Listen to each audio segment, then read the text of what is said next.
Olá, bom dia, graça e paz.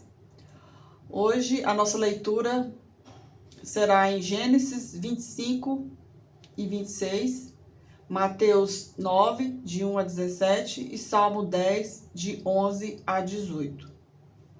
Antes, vamos fazer uma oração para que o Senhor venha abençoar a nossa leitura, amém? Pai amado, Pai querido, nós te agradecemos por esse dia, te agradecemos por essa manhã, te agradecemos por cada vida que está aqui presente, está participando dessa leitura, Senhor.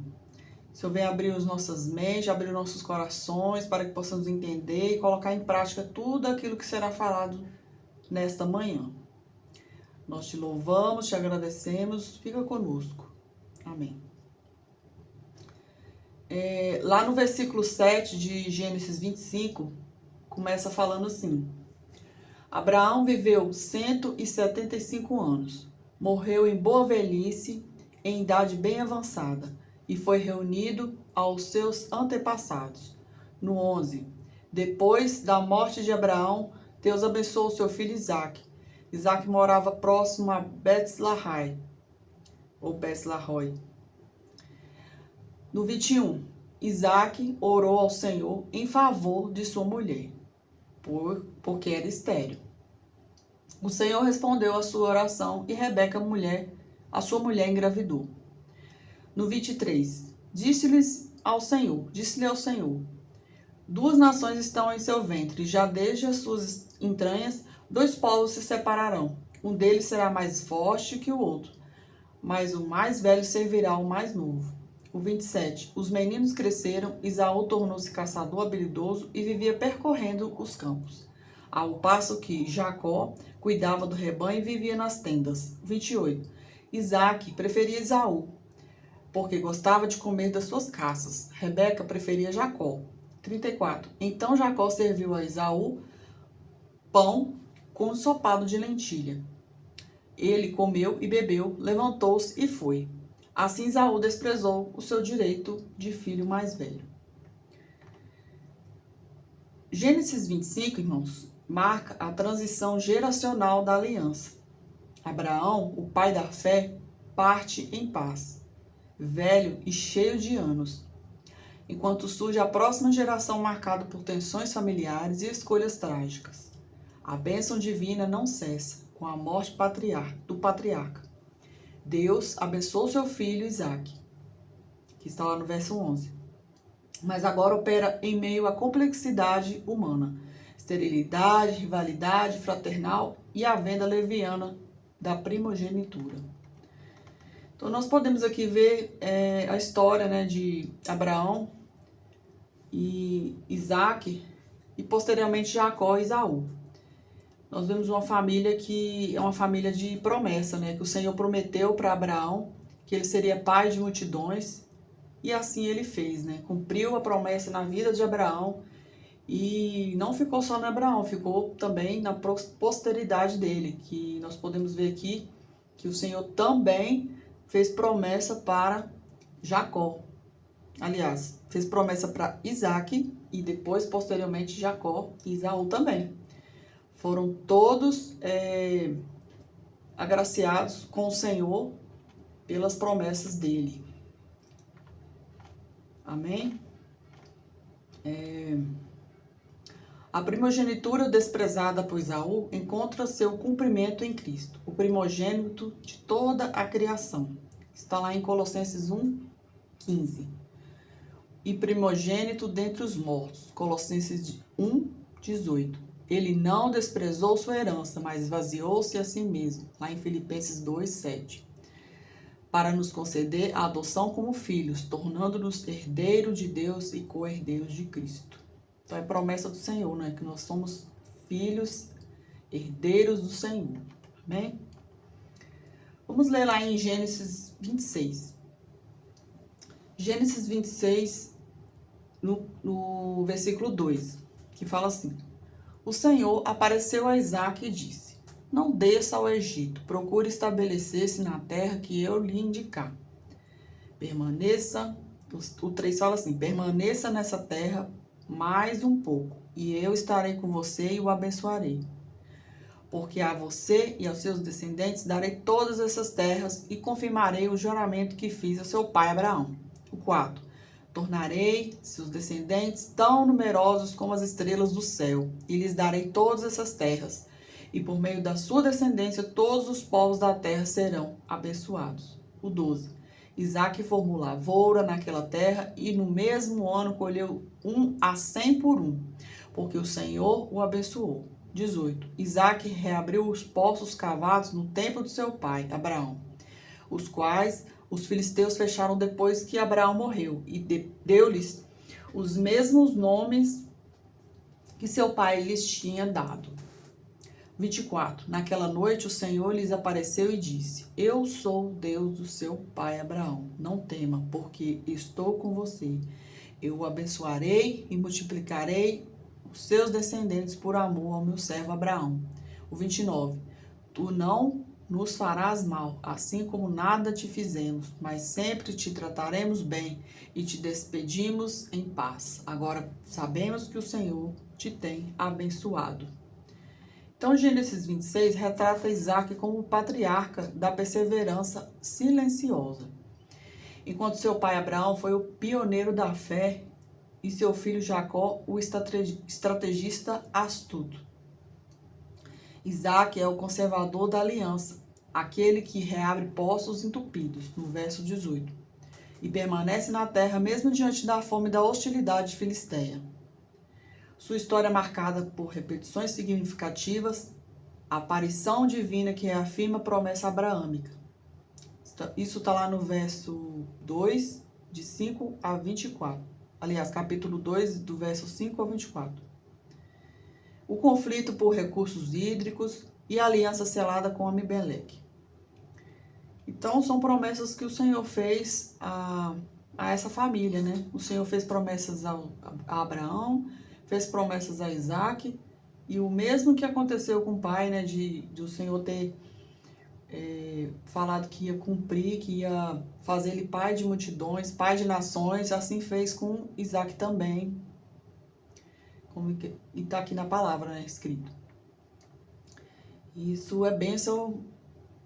Voltando para os nossos dias atuais, né, isso é bênção para nossas vidas também, porque assim como o Senhor prometeu para Abraão, para Isaac, ele também tem promessas para você, para mim, e as promessas do Senhor nunca falham, né, por mais que demore muitos anos, às vezes até promessas que você não vai ver em vida, mas que sua geração, sua descendência verá as promessas do Senhor sendo cumpridas. Ele não é Deus, ele não é um homem que minta. Quando ele fala, ele cumpre. Amém? Isaque é a figura de Cristo como filho obediente que permanece na sua terra da promessa, mesmo sob pressão. Assim como Isaque reabriu poços entupidos, Jesus declarou-se a fonte de água viva. Isso está lá em João 4,14, que sacia a sede eterna da humanidade. A promessa de Gênesis 26,4, por meio dela, todas as nações da terra serão abençoadas. Cumpre-se plenamente em Cristo, a semente de Abraão. Gálatas 3,16. Através de quem somos abençoados com toda bênção espirituais nas regiões celestiais. Efésios 1,3. Isaque, o filho da promessa, que foi poupado do sacrifício. Gênesis 22. Aponta para o filho verdadeiro, que não foi poupado. Romanos 8,32. Mas oferecido por nós. Amém? Então, Jesus foi oferecido, Deus deu o seu próprio Filho, né, para nos salvar naquela cruz. E as promessas do Senhor sempre cumprirão, né? Ele nunca faz promessa que ele não cumpre. Às vezes você acha que está demorando, está passando muito tempo, mas o Senhor sempre vai cumprir no momento certo, né? Ali como está lá em Eclesiastes, que fala, né, que tudo tem seu tempo determinado. O Senhor vai cumprir na sua vida. Amém? Então, vamos ler lá em Mateus 9, de 1 a 17. No verso 2, fala assim: Alguns homens trouxeram-lhe um paralítico deitado numa cama. Vendo a fé que eles tinham em Jesus, disse ao paralítico: Tenha bom ânimo, filho, os seus pecados estão perdoados. O 6. Mas para Que vocês sabem que o Filho do Homem tem na terra autoridade para perdoar pecados, disse o paralítico. Levanta-se, pegue a sua maca e vá para casa.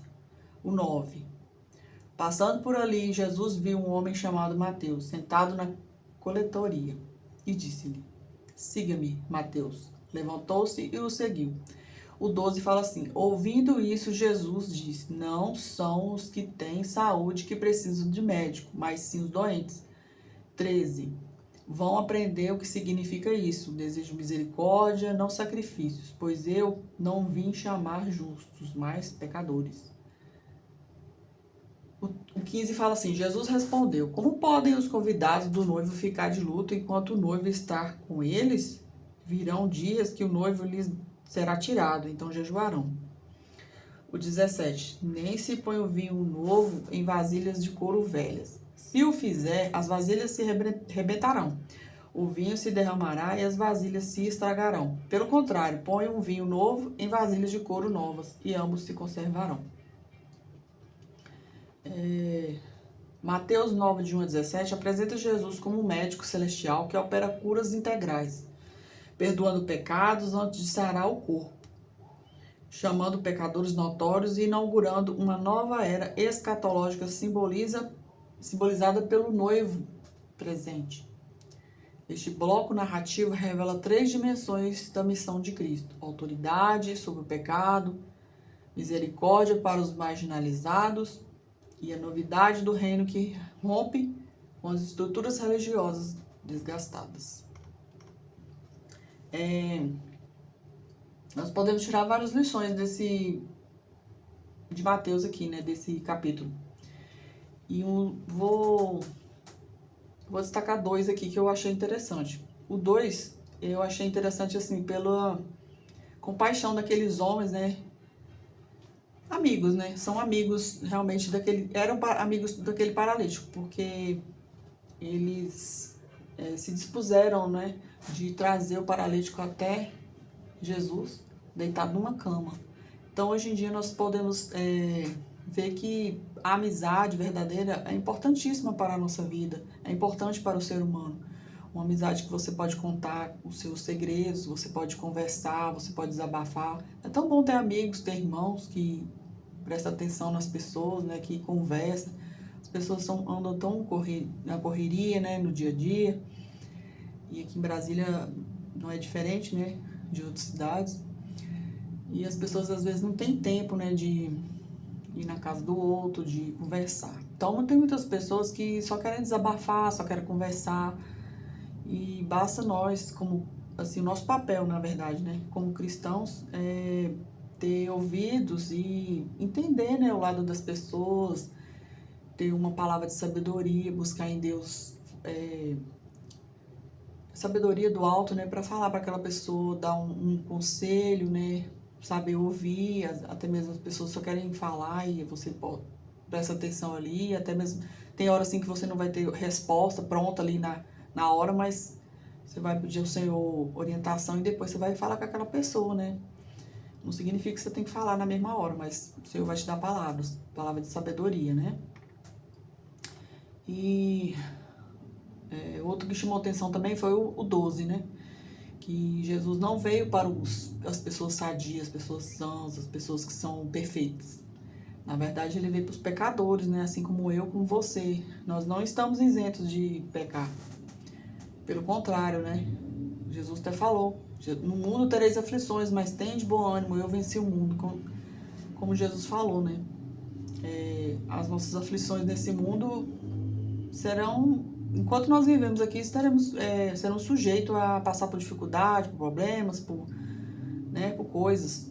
E isso não é coisa para você ficar assim, algo para você ficar assim, meu Deus, e agora eu pequei. Não, não é isso. É porque realmente a nossa carne é falha.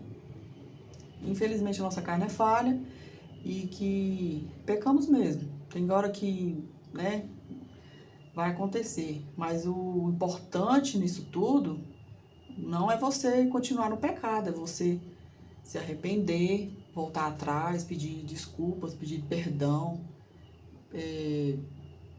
pedir perdão para a pessoa também, que às vezes tem pessoas que realmente machucam a gente, né? E são usados pelo inimigo, né? Nós sabemos disso. Mas o que nosso papel como cristãos é pedir perdão a Deus, ao próximo, né? Liberar perdão também. E não é fácil, não é coisa fácil, mas o Senhor tem misericórdia da nossa vida e está sempre renovando as nossas forças, né? Nos dando força, capacidade, sabedoria, né? Então, o que me chamou a atenção nesse versículo aqui foi que o Senhor vem para mim e para você, são pecadores, né? E pessoas do mundo também. E a gente tem que botar no nosso coração o seguinte, quando a gente for pecar, que não seja por rotineiro, assim, costume, mas que seja um acidente, né? Como o Márcio sempre fala, a gente peca por acidente. E que na próxima vez que a gente for fazer, a gente pensar 1000 vezes antes de fazer e pedir perdão a Deus, misericórdia, força. E não ter um remorso, mas ter um arrependimento, que é diferente, né? Quando você se arrepende, você larga tudo. Ele larga tudo pro passado. Amém?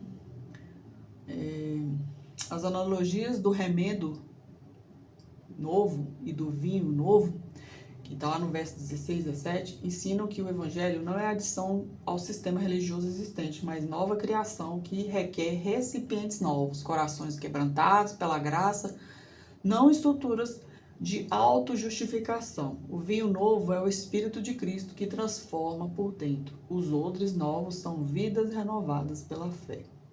Então, nós sabemos que coisas do passado, coisas que a gente fica guardando, sentimentos de amargura, de falta de perdão, de coisas até mesmo quando a gente era criança e aconteceu na vida da gente, a gente tem que deixar lá no passado. Coisas que aconteceram na vida da gente, a gente tem que largar para lá, porque quando o Espírito Santo quer entrar no nosso coração, ele quer achar um coração puro, limpo, umas vestes brancas.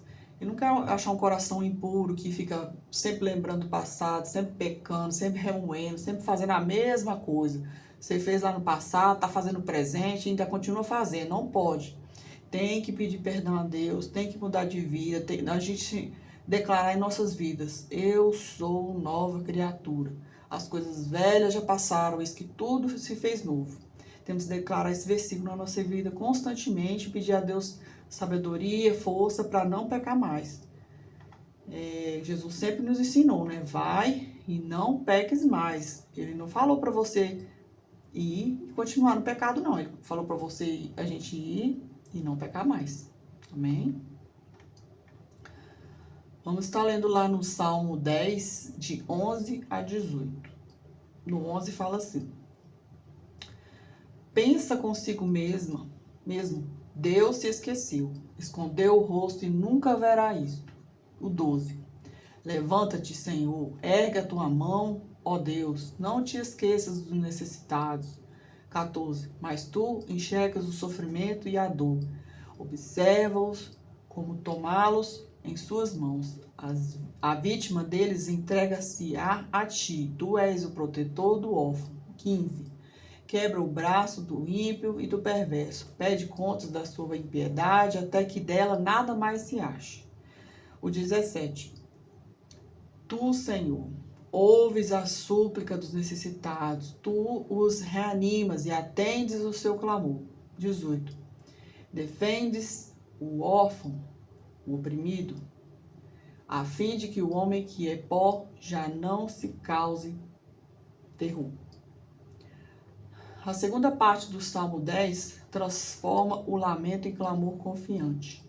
Após descrever a arrogância do ímpio, que crê que Deus se esqueceu, o salmista ousa ordenar: levanta-te, Senhor. Não como desafio, mas como apelo à identidade divina revelada na aliança. Então nós percebemos aqui que tem dois tipos de pessoas, né? Um ímpio e um que serve a Deus. O ímpio, nós sabemos que ele não conhece a palavra do Senhor, não tem intimidade com Jesus, não conheceu Jesus ainda. Então, por isso que ele se lamenta, né? E quando acontecem os problemas, dificuldades, a doença vem, o dia mal vem, perde alguém ente querido, a pessoa fica ali desesperada, perde o emprego, né? a pessoa fica desesperada e pensa que o Senhor escondeu o rosto dele e até mesmo vira ateu, né? Que não quer saber mais de Deus, não quer se aproximar de Deus, acha que ele nunca vai ver. Mas sabe que Deus tem olhos em todos os lugares, Ele é o dono de tudo, Ele é o dono dessa terra, Ele criou tudo, criou eu e você, Ele conhece tudo, conhece você desde o ventre da sua mãe, Ele te escolheu, me escolheu também, e sabe que o Senhor está olhando por você. Assim na ótica do salmista aqui, né, que no 12 fala assim: levanta-te, Senhor, erga a sua mão, ó Deus, não te esqueça dos necessitados. E no 14 confirma falando: mas tu enxergas o sofrimento e a dor, observa-os para tomá-los em suas mãos. A vítima deles entregar-se a ti, tu és o protetor do órfão. Então nós sabemos que a ótica do servo de Deus é totalmente diferente do ímpio, né? Que quando vem as dificuldades, as diversidades, nós temos um Deus, né, que está sempre por nós. As pessoas estão perdidas. Hoje em dia as pessoas, não podemos ver que as pessoas estão perdidas, não sabem para onde ir, não sabem que caminho tomar, que decisão tomar. Mas nós temos o privilégio, né? Graças a Deus que o Senhor nos resgatou, o Senhor está conosco e Ele nos dá capacidade, né? Ele nos dá o livre-arbítrio da gente escolher, né? Nós escolhemos a boa parte, que é estar com o Senhor. E quando as adversidades vêm, o Senhor nos dá força. Por mais que às vezes ela não é contemplada na hora que você quer, mas no momento certo, né? Na hora certa vai acontecer. E se não acontecer também, vamos adorar a Deus do mesmo jeito, porque nós adoramos Ele pelo que Ele é, não pelo que Ele faz. Amém? Então, vamos estar encerrando essa leitura. Gostaria só de ler aqui mais uma palavra. Diz assim: esses 4 textos revelam um fio dourado que percorre toda a Escritura, a fidelidade de Deus, a sua aliança, mesmo quando os seus servos falham. Abraão morreu, mas Deus abençoou Isaac. Isaac tropeçou na mentira sobre Rebeca, mas Deus reafirmou sua promessa. O paralítico estava imobilizado pelo pecado e pela doença, mas Jesus disse: seus pecados estão perdoados. O salmista clamou: levanta-te, Senhor, diante da opressão aparentemente impune. Deus respondeu que com a ressurreição do seu filho. Então, graças a Deus, né? Todas as palavras que podemos perceber aqui, a promessa do Senhor sendo cumprida na vida de cada um, né? Cada um com a sua história em particular, com a sua vida, mas o Senhor, em todas elas, o único propósito, né? A promessa dele sendo cumprida no momento certo. Amém? E eu declaro na sua vida que a promessa do Senhor que o Senhor tem na sua vida vai se cumprir no momento certo. Creia, confie no Senhor e fica firme. Amém? E estaremos encerrando essa live. Gostaria que você recebesse essa leitura com bastante amor, bastante carinho, que o Senhor venha falar no seu coração grandemente. E não deixe de curtir, compartilhar, tá bom? Que Deus abençoe sua vida, sua família. Tenha um excelente dia, em nome de Jesus. Amém.